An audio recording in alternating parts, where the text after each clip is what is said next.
good. Okay. Yeah, you can start by telling us your name, your designation. My name's I'm a public health officer. By the name, I'm Jared Uchieng, public health officer in Nairobi City County. I'm working in the office of the Deputy Director Public Health Officer, Nairobi City County. Maybe you can describe to us your experience. It's the experience here in this place. Okay, in this place we have learned a lot concerning the issues that have been there on the GMOs. What we have learned today is a lot. It's very important. It's giving us a lot of information on the GMOs, because what we have learned today, we have found that the genetically modified organisms, they just use the plant cells to modify them so that they can be resistant against the diseases that affect this food, and also increase the yield, the production, the yield of the particular food product.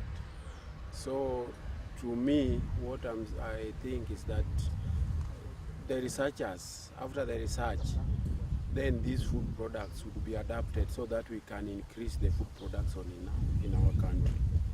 They are nevertheless concerned with, they cannot affect human being health at all, because these are cells, the plant cells that are just modified, but the human being cells are totally different from the plant cell. So they cannot affect the human beings in any way. So to me, what I'm saying is that the government should fast track the policies so that we make laws that will allow the GMOs to be put in the market so that the production can be increased. Had you interacted with GM crops before? No.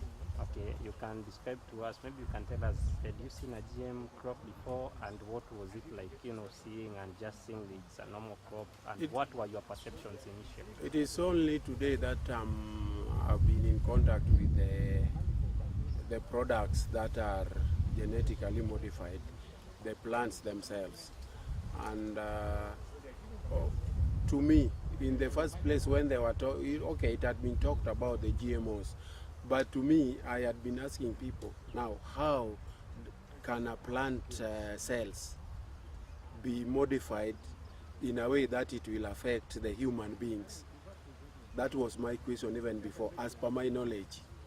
But now what I've found today is that it is the same feeling that I had, that the GMO, they just modify the cells so that these plants can be resistant to diseases, and it is just like a vaccination that we give to the human beings. Let's say when we are having something like measles, we vaccinate the children so that they don't get measles, and we vaccinate them with the live attenuated virus, which means that these viruses have just been weakened, but they are the same viruses that we vaccinate our children with so that they gain resistance against that particular disease. Yeah. Thanks.